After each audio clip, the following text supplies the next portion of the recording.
Thank you very much for the opportunity to be here. Okay, title slide, sorry. Henry Michael, I said that backwards, I'm sorry. No problem, thank you. I'm a PhD candidate at McGill University, and I'm here to present the preliminary, one of our preliminary work on predicting cognitive frailty in people aging with HIV, insights from the Positive Brain Health Now study.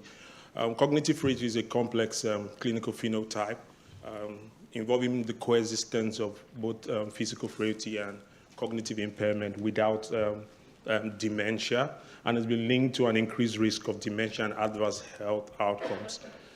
Early detection in people with HIV could help with risk stratification and also help mitigate risk and reverse frailty or slow progression. So our objective was to estimate the extent to which a selected range of demographic, clinical, and medication-related factors can predict the risk of concurrent cognitive frailty in people aging with HIV.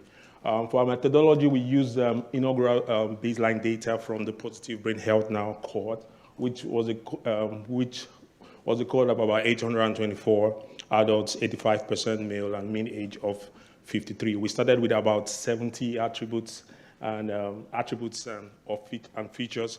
For measurement tools, we measured physical frailty using the modified frailty criteria with greater than 3 classified as frail, and cognitive difficulty using perceived deficit questionnaire above 40. So that means we were looking more at reversible cognitive frailty and not potentially reversible. Just to note, you have 20 seconds left, so highlights. For predictive modeling, we use both classical and machine learning. What did we find? Our top predictors was anxiety, depression, medication count, and FIB-4 score. In terms of model discrimination, we had very good AUC score, but when we started probing deeper in terms of calibration and net decision analysis, we found that the model will need more calibration. Yeah.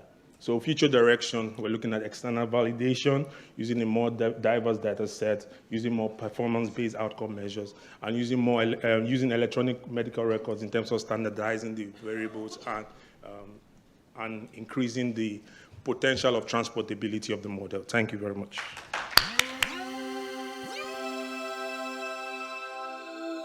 Yeah.